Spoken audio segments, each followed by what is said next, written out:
রাজধানী তেহরান সহ দেশটির বহু শহরে শনিবার হামলা শুরু করে ইসরায়েল ও যুক্তরাষ্ট্র।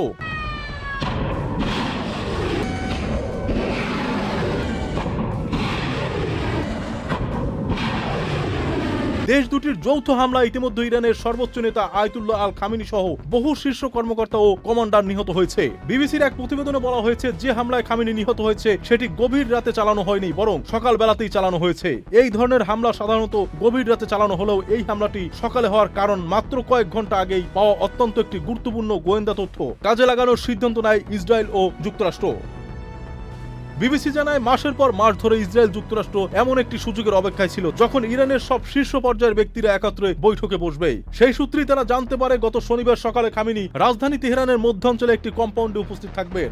ওই একই সাথে সেখানে আরো কয়েকজন জ্যেষ্ঠ সামরিক ও গোয়েন্দা কর্মকর্তার অবস্থান সম্পর্কে তারা নিশ্চিত তথ্য পায়।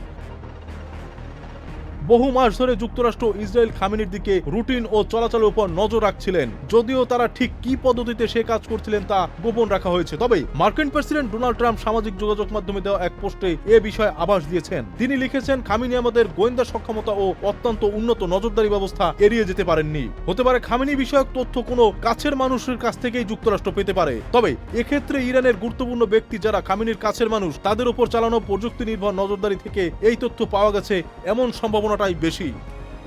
উল্লেখ্য, গত বছরের জুনে সংঘটিত 12 দিনের যুদ্ধে ইরানের পারমাণবিক কর্মসূচির সঙ্গে সংশ্লিষ্ট ব্যক্তি ও কর্মকর্তাদের টার্গেট করে ইসরায়েল। সেই সময় ব্যক্তিদের বিশেষ চলাচল বুঝতে ইরানের টেলিযোগাযোগ ও মোবাইল ফোন ব্যবস্থা অনুপ্রবেশের কৌশল ব্যবহার করা হচ্ছিল বলে খবর পাওয়া যায়। এর মধ্যে গুরুত্বপূর্ণ কর্মকর্তাদের সঙ্গে থাকা দেহরক্ষীদের গতিবিধি অনুসরণ করার ঘটনাও ঘটে।